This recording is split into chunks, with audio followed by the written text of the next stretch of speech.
Queridos, vamos continuar. Nós continuamos a nossa série sobre o livro de João, João capítulo 4, versículo de número 43 ao 54, amém? Vamos ler a Bíblia, porque é ela que vai nos direcionar para a nossa pregação. Então diz a palavra de Deus assim: depois daqueles 2 dias ele partiu rumo à Galileia, pois o próprio Jesus tinha afirmado que nenhum profeta tem honra na sua própria casa. Então, quando Jesus chegou à Galileia, os galileus o receberam, porque tinham visto tudo o que ele fizera em Jerusalém durante a festa da Páscoa, pois também haviam estado lá. Mais uma vez ele visitou Caná da Galileia, onde tinha transformado água em vinho. Havia ali um oficial do rei, cujo filho estava doente em Cafarnaum. Quando ouviu falar que Jesus tinha vindo da Judéia e chegado a Galileia, procurou e pediu-lhe que fosse curar o seu filho, que estava à beira da morte. Jesus lhe disse: se você não virem sinais e maravilhas, se vocês não virem sinais e maravilhas, nunca crerão. O oficial do rei disse: Senhor, vem antes que meu filho morra. Jesus respondeu: pode o seu filho continuar vivo? O homem confiou na palavra de Jesus e partiu. Estando ele ainda a caminho, os seus servos vieram ao encontro com a notícia de que o menino estava vivo. Quando perguntou a que horas o filho tinha melhorado, eles disseram: a febre o deixou ontem, a 1h da tarde. Então o pai constatou que aquela fora exatamente a hora em que Jesus lhe dissera: o seu filho continuará vivo. Assim ele e todos da sua casa o creram. Este foi o segundo sinal milagroso que Jesus realizou depois que veio da Judéia para a Galileia. Amém? Vamos orar mais uma vez. Pai, ajude-nos a entender a Tua palavra, a compreender, e que ela seja poderosa em transformar as nossas vidas, Pai. Que não saímos daqui, Senhor, a mesma pessoa, mas saímos transformados, libertos de nós mesmos, dos nossos pecados, dos nossos falhas, Pai. Ajuda-nos a crer mais, Senhor, a viver uma fé maior, Pai. E que, Senhor, nossos corações sejam terra férteis, Pai. Que a palavra de Deus, que a semente poderosa, Senhor, possa, Senhor, ser plantada e produzir fruto 30, 60, 100 vezes mais. A imagem de Cristo, a fé de Cristo e a missão que tem por Ti, Deus, para essa terra, Pai. Eu oro e peço a Tua graça sobre as nossas vidas, a minha vida, que irá ministrar em nome de Jesus. Amém. Bem, primeiro, quero dizer que nós estudamos o livro de João, porque eu, como pastor e teólogo, formado em teologia, estudando ainda a Bíblia, eu acredito que a Bíblia tem de ser estudada versículo por versículo, capítulo por capítulo, e a oportunidade que temos é na igreja. Paulo, ele passava as cartas e diziam: leiam as cartas, ou leiam essas cartas das outras igrejas.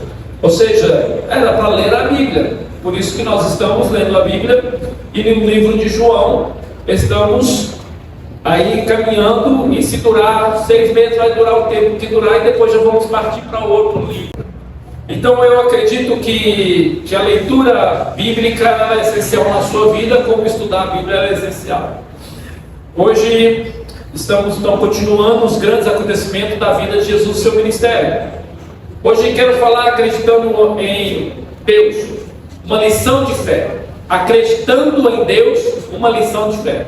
Nós vamos falar desse oficial do rei. Tomamos um monte de coisas pela fé. Você sabe que você acredita em um monte de coisa.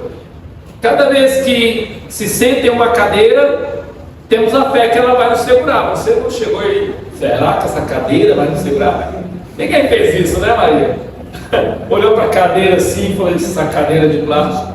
Algumas pessoas fazem, entende, devido ao seu corpo ser grande, então ela faz isso.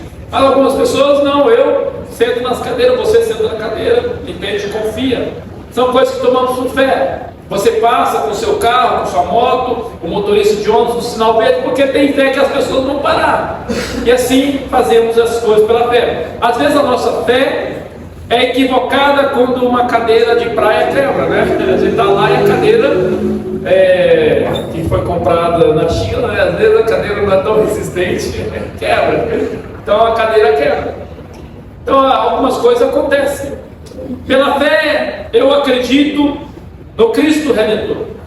Apesar de eu nunca tê-lo visto, mas sentido. Posso dizer-lhe sobre a Estátua da Liberdade, por exemplo, e ainda posso mostrar fotos que minha família esteve ali, eu a vi. E se você nunca viu, tiver visto, sua fé de que ela exista vem de mim, que testemunha essa fé. De que eu estou dizendo a verdade, que eu tenho provas, e a palavra de Deus, através do que os discípulos viram, mostram que Jesus, ele existiu naqueles dias. E é isso que nós cremos. Mas muitas vezes é difícil.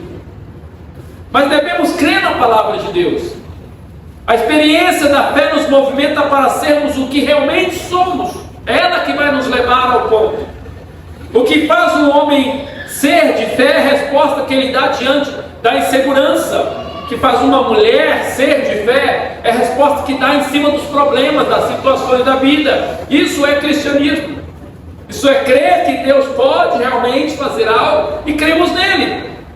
Vamos ver a experiência deste homem aqui no Evangelho de João, um oficial do rei que intercede pelo filho que está a ponto de morrer. Está já, vamos dizer, no UTI, da maneira que é descrito pela Bíblia, ele está no UTI, está entubado, está para morrer.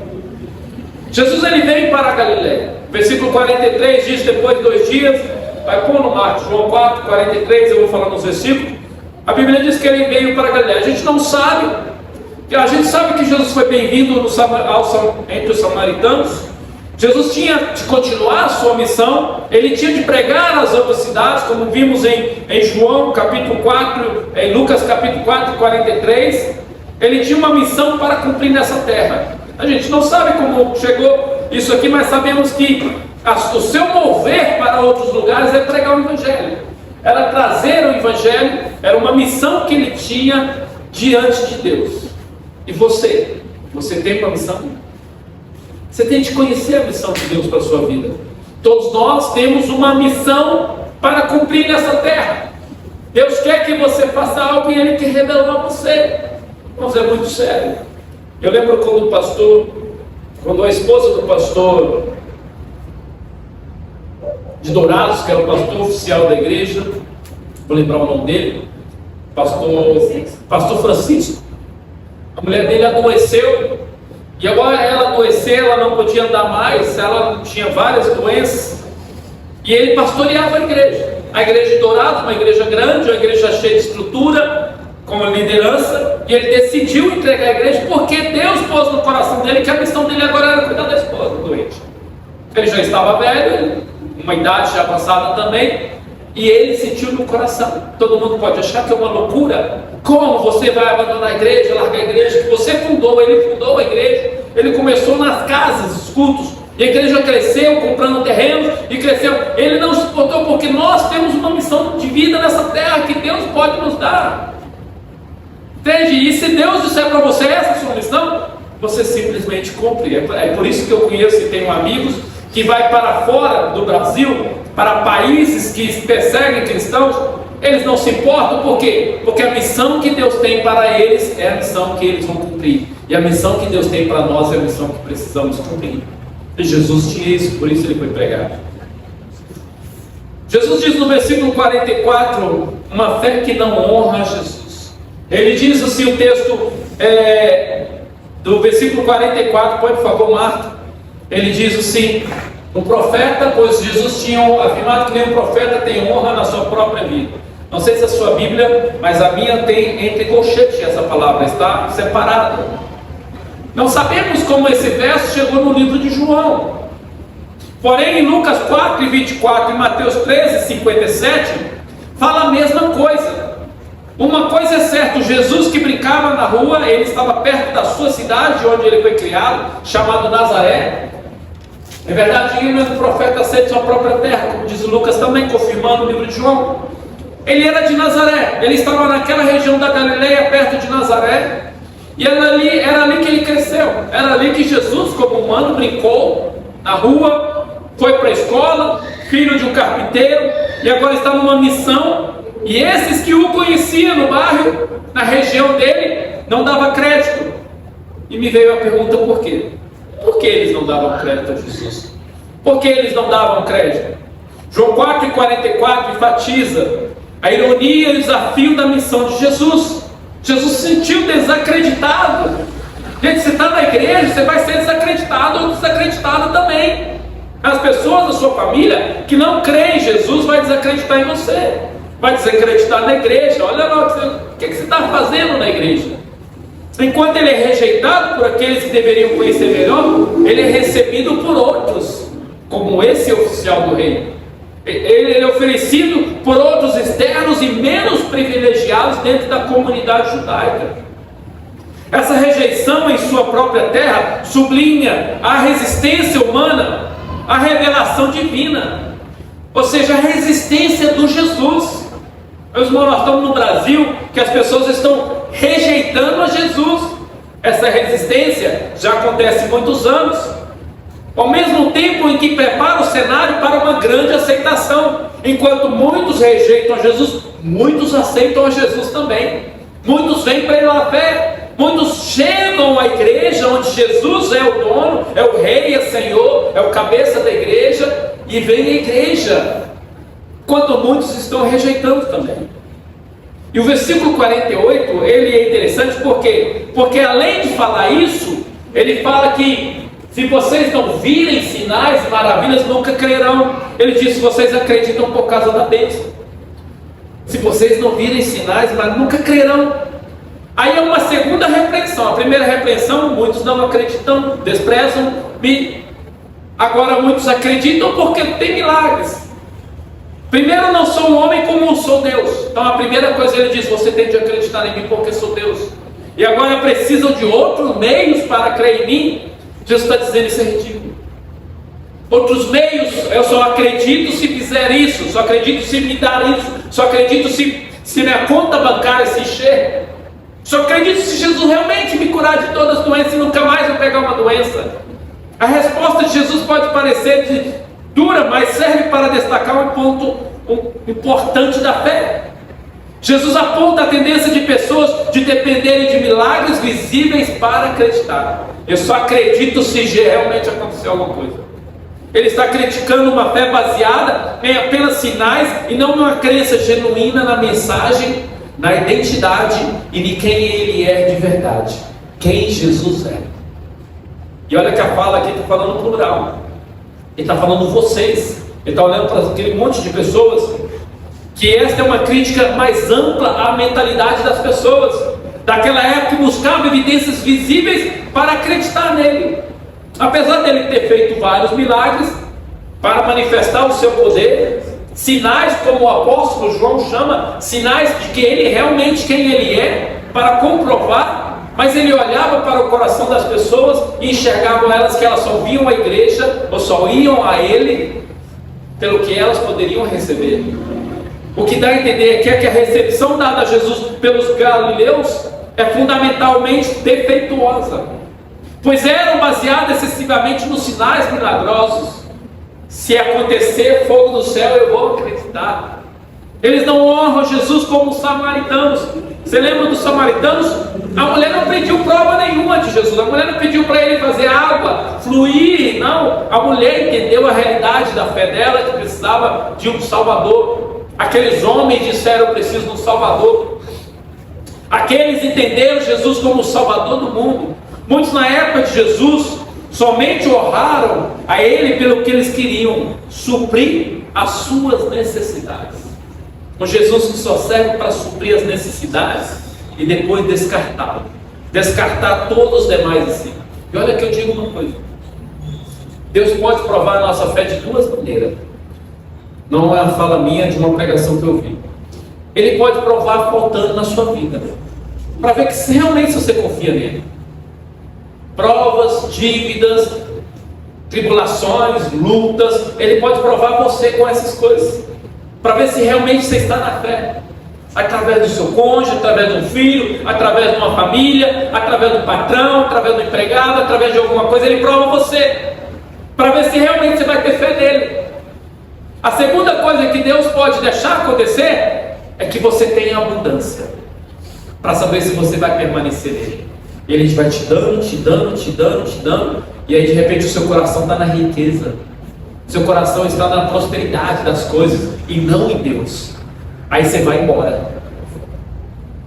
Então o que acontece? Todas essas coisas podem acontecer, mas precisamos repensar nossa fé e saber o porquê estamos com Jesus. Por que eu estou com Jesus? Por causa da abundância ou porque as lutas são grandes e eu vou abandoná-lo? Qual que é a situação que eu estou com Jesus?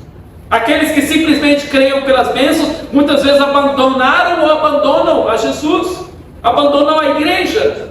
A narrativa enfatiza a tensão entre a fé e a necessidade de sinais. Jesus valoriza a fé que acredita sem a necessidade de milagres visíveis, ecoando. Põe lá no João 20 e 29. Olha só o que diz o texto, João 20 e 29. E Jesus lhe disse: porque me viu, você creu. Bem-aventurados que não viram e creram. Bem-aventurados que não viram e creram, como nós, aqueles que estão na igreja. E aí caminha Jesus para um momento decisivo, em que um homem, oficial do rei, versículo 47, ele insiste que Jesus cura o seu filho. Tanto aqui no 49 como no 47, o oficial implora para que ele venha e desça. Peraí, Jesus está repreendendo para que não venha sinais? O que está acontecendo aqui agora? O que soa aqui nesse verso é como se ele se aproxima de Jesus por causa do desespero, da necessidade, mas sem levar muita consideração de quem Jesus é, quem realmente é Jesus. Porém, o pedido urgente do oficial é uma súplica direta. É uma súplica direta, uma intervenção de Jesus, evidenciando sua confiança e poder de Jesus para curar o seu filho, mesmo sem ver o sinal imediato. Esse homem está trabalhando com uma fé, e Jesus entende a sua fé genuína. E é isso que Jesus faz, ele entende a fé genuína das pessoas. Ele sabe que elas têm necessidade e ele compreende. Jesus está dizendo para aqueles que realmente vêm, porque eles não têm fé nele, eles têm fé no que eles vão receber. Por isso que ele fala: vocês querem sinais para crerem. Você quer ficar rico para crer? Você quer ficar curado para sair e acabou? Você me quer usar somente. Como ele agora enxerga o homem como uma necessidade real, mas que tem uma fé genuína de que quer Jesus. Há uma diferença muito grande que a gente tem de entender. O desespero e o clamor da alma incomodam o Senhor. Ou seja, dificuldades preparam pessoas comuns para destinos extraordinários. Essa é uma fala de Celso Luz. O desespero clama aquele homem, a oração urgente por ajuda conquista os poderes curadores de Jesus. Ele consegue de Jesus arrancar a cura, porque ele está sendo diferente daqueles que querem sinais só para si, que querem ser curados só para si, que querem só riqueza e abundância para si.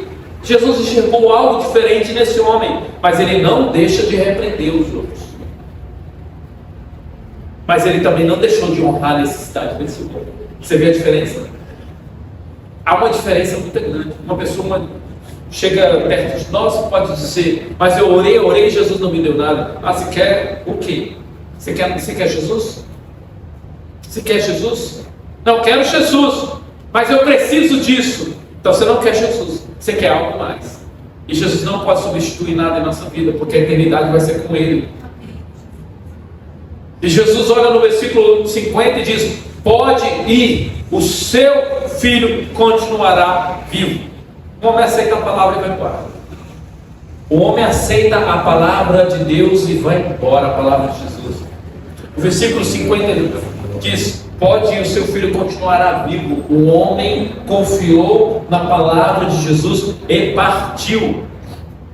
Observe 2 pontos. Primeiro, a palavra.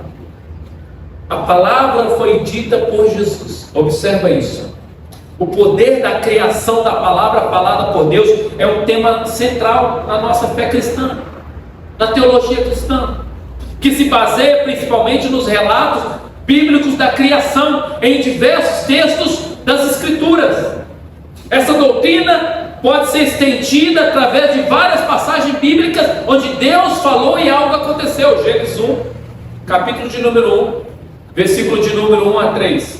No princípio, criou Deus os céus e a terra era sem forma e vazia. Trevas cobriam a face, havia trevas sobre as águas profundas, e o Espírito de Deus se movia sobre a face das águas. 3. Deus disse, palavras, haja luz e houve luz. Deus disse. O relato da criação no livro de Gênesis demonstra o poder da palavra falada de Deus. Ele só falou. Deus cria o universo simplesmente por falar. Sua palavra é eficaz e poderosa, trazendo a existência do partir do nada. Ou seja, em hebraico, ex nihilo, não existia nada. Faz assim que sua mão e olha para o fundo, não existe nada. Não existe nada, literalmente você olhar e não existe nada. Deus fez tudo existir. Havia existência através da palavra. Salmo 33, versículo 6 e depois o versículo 9. Versículo 6, Salmo 33. Pela palavra do Senhor foram feitos os céus e todo o exército, pelo sopro da sua boca tudo que neles há. Agora o versículo 9. Pois ele falou e tudo se fez, ele ordenou e tudo se estabeleceu. Esse salmo reforça a ideia de que a palavra de Deus é criativa e autoriativa. Aprenda essa palavra. Autoriativa é uma palavra de autoridade que leva o outro a trabalhar junto. Por exemplo, eu falo com meu filho, faça isso. Ele obedece e faz, então eu estou sendo autoriativo com ele, que é diferente de autoritarismo. Autoritarismo é o seguinte: eu vou matar se você não fizer, vou espancar você. E aí o que acontece? Quando Deus fala a criação de maneira participativa, ela obedece. A palavra de Deus acontece, ela obedece. Hebreus 11:3, para continuar falando sobre a palavra de Deus, diz assim, Hebreus 11:3, vamos ler junto para você aprender comigo o que está dizendo. Hebreus 11:3, pela fé entendemos que o universo foi formado pela palavra de Deus, de modo que o que se vê não foi feito do que é visível. Ou seja, você vê uma árvore, não existia. Você vê a estrela, não existia. Que aquilo que se vê não foi feito do que é visível. Você vê montanhas, não existia. Você vê pássaros, não existiam. Você vê peixe, não existiam. Você vê as coisas, não existiam. Elas não existiam e Deus tornou elas a existência. O autor de Hebreus ressalta que o universo foi criado pela palavra de Deus, destacando a fé como meio de entender esse ato criativo divino. Agora entra para a nossa vida. Se Deus tem esse poder pela palavra, precisamos de uma confiança na palavra. A palavra de Deus é eficaz e não retorna vazia. O próprio profeta Isaías, no capítulo 55:11, ele diz que a palavra de Deus não volta vazia. Ela é poderosa, ela não volta vazia. Quando Deus fala, a sua palavra tem o poder de realizar aquilo pelo qual ela foi enviada. Isso não se limita apenas à criação, mas também ao sustento, à direção de toda a criação. Somos bem-sucedidos quando colocamos nossa confiança no que Deus diz que é. Por isso que eu falo, leia sua Bíblia. É a palavra de Deus. Ela não vai voltar vazia. Leia a sua Bíblia. Leia a sua Bíblia. Irmãos, eu não falo aqui só por falar. Eu falo porque a palavra de Deus é poderosa. O que Ele falou e está escrito aqui para nós é poderoso. Confiança e compromisso andam juntos quando vemos a autoridade e soberania de Deus sobre tudo. A palavra criadora de Deus sublinha a sua soberania absoluta sobre toda a criação. A sua palavra, Ele é Senhor do universo, que tudo fez e sustenta pela sua palavra poderosa. É o que diz Hebreus 1:3. Hebreus 1:3 diz exatamente isso. O Senhor criou todas as coisas, O Filho é o resplendor da glória de Deus, expressão exata do ser, e sustenta todas as coisas por sua palavra poderosa. Sustenta todas as coisas por sua palavra poderosa. Depois de ter realizado a purificação dos pecados, ele se assentou à direita da majestade nas alturas. Só aí. Por isso é importante a confiança na palavra de Deus. É importante isso. A eficácia da palavra de Deus na criação da base para confiar nas promessas e na Escritura. Quando eu vejo tudo criado, eu digo, agora eu posso crer em Deus. Eu tenho de crer em Deus. É a palavra de Deus que foi falada em tudo criado.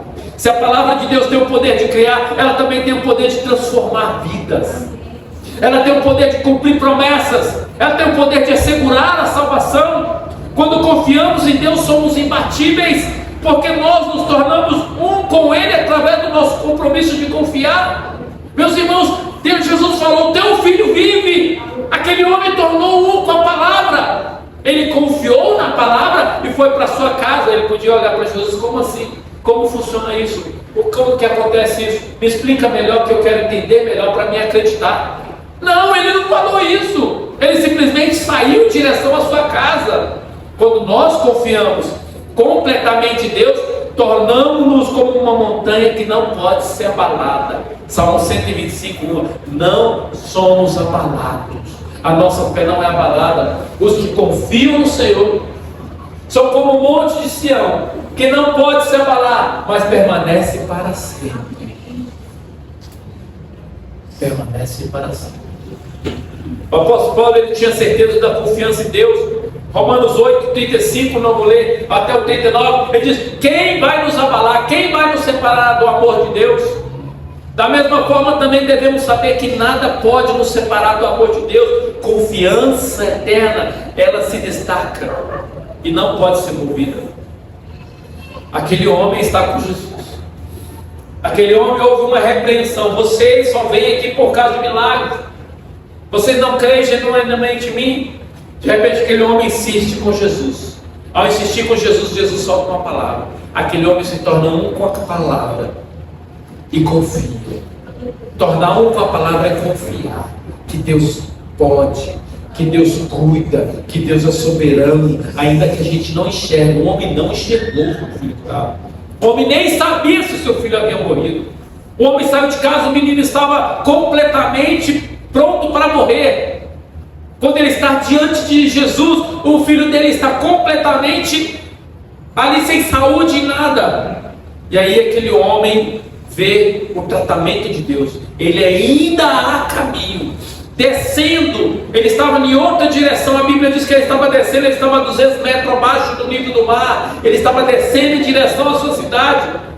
Talvez no caminho desse homem fosse um caminho assim, que às vezes acontece com a gente. Ele não veio. Jesus não foi na minha casa. Ele foi na casa da mulher e multiplicou o vinho. Mas ele não foi na minha casa. Mas ele disse que meu filho vive será. Talvez ele poderia te dizer, por que ele não veio? Mas ele disse que meu filho vive. Às vezes a gente não acredita nas coisas, mas a gente tem que amar a palavra de Deus e pôr dentro de nós novamente. O diabo vai tirar de você e vai falar, não vai acontecer. Você, não, eu não aceito. Não estou dizendo que isso aconteceu com esse homem. Mas às vezes o diabo diz, sua família não vai ser salva. Não aceito isso. Sua vida não vai prosperar. Não aceito isso. A gente tem de confiar no que Deus está dizendo para nós confiarmos, que é a sua palavra.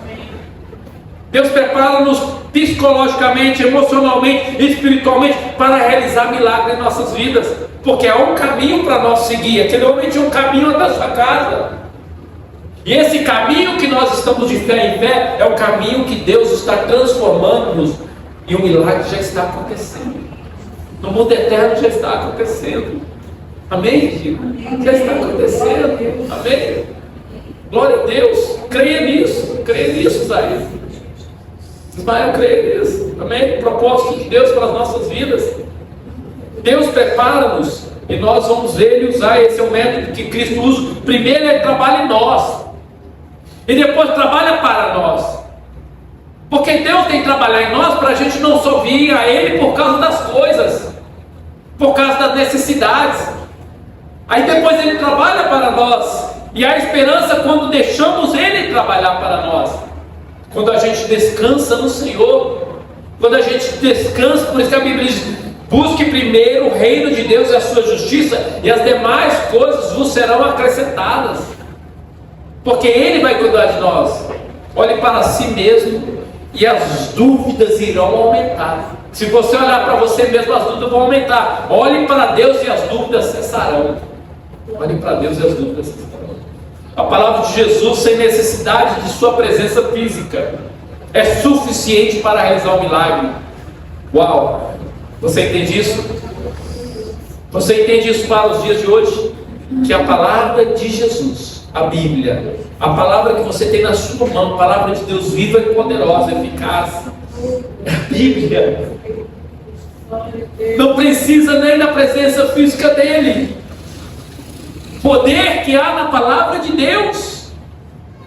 A resposta do homem é notável. Ele crê na palavra de Jesus e obedece. Esse é o nosso papel: obedecer e confiar, iniciando a sua jornada para casa. Esse ato de fé central nesse versículo. Ele somente obedece. Ele confia na palavra de Jesus sem nenhuma evidência física imediata de que seu filho está curado. Tem coisas que na nossa vida nós estamos vendo. O que nós vemos é um filho doente. É uma situação difícil. É uma situação impossível. O que nós vemos são coisas impossíveis. Seja financeiramente, seja familiar, seja relacionamento, seja qualquer coisa, seja dentro de nós mesmos, a gente não enxerga. Aquele homem, ele só confiou. O versículo 51, na parte B, confirma isso. Seus servos vieram ao seu encontro com a notícia de que o menino estava vivo. Vieram ao seu encontro com a notícia de que o menino estava vivo. Deus usa os servos de Deus para ministrarem sobre a vida, sobre as nossas vidas. Esses mensageiros são como servos, com palavras que o milagre é real. E hoje estou aqui como um servo de Deus Altíssimo para te dizer que Deus pode fazer muito mais em sua vida. Estou confirmando com você o que a palavra é dada.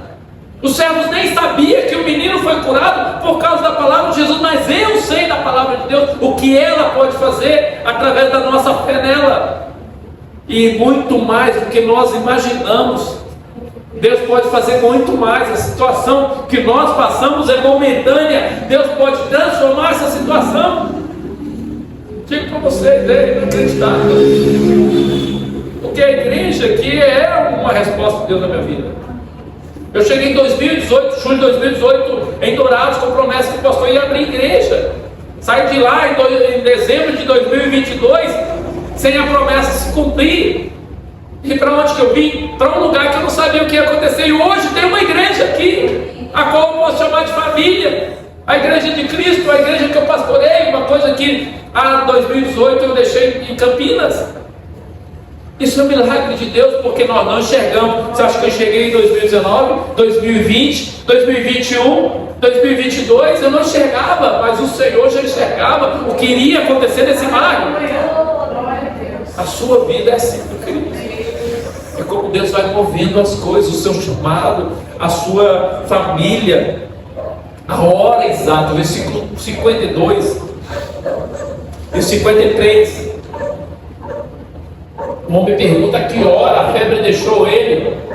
E eles respondem: a 1h da tarde. A hora 7ª, que é escrito no livro, quer dizer que é 1h da tarde. Somente serviu para reforçar a fé dele, já que era a mesma hora que Jesus realizou. A palavra que Deus deu já está escrita. O que vai acontecer na sua vida, Deus já determinou. Vai chegar o momento exato. Essa precisão temporal conecta diretamente a palavra de Jesus com o momento da cura, reforçando a autoridade de Jesus e o poder da sua palavra. Você pode pensar que está demorando.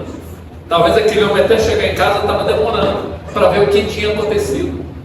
Talvez você pense que está demorando. No momento exato vai chegar nas nossas vidas o que Deus tem para fazer e muito mais do que Ele tem para fazer. Eu falo para vocês que eu vivo da palavra de Deus. Por exemplo, nós estamos aqui hoje num templo alugado.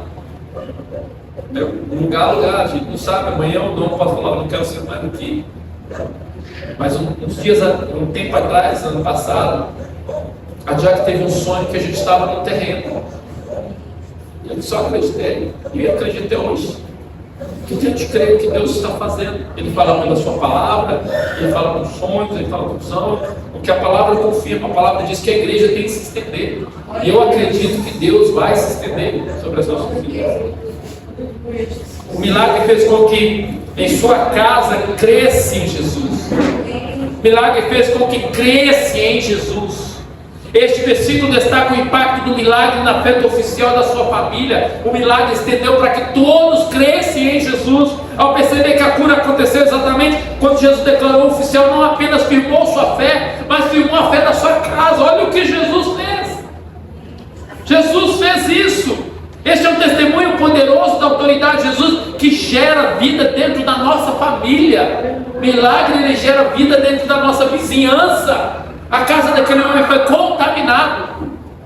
A casa daquele homem foi contaminada porque Jesus entrou na vida dele. Ele é poderoso. Isso faz um paralelo a Atos 10:2, quando o carcereiro e a sua casa converteu. Isso faz um paralelo a Simão e a casa dele em Atos capítulo 11:14, quando ele converteu. Também Lídia e a sua casa em Atos 16:15. E capítulo 31:18 de Atos, Cristo e a sua casa. Ou seja, Deus sempre está entrando nas casas para converter as pessoas e transformar a vida dos lares. O poder de Deus não é só para mim, é para minha casa. O poder de Deus não é só para você, é para a sua casa. Jesus tem uma palavra não só para você, mas para a sua casa. Não estou enxergando, pastor, mas enxerga que Deus pode fazer.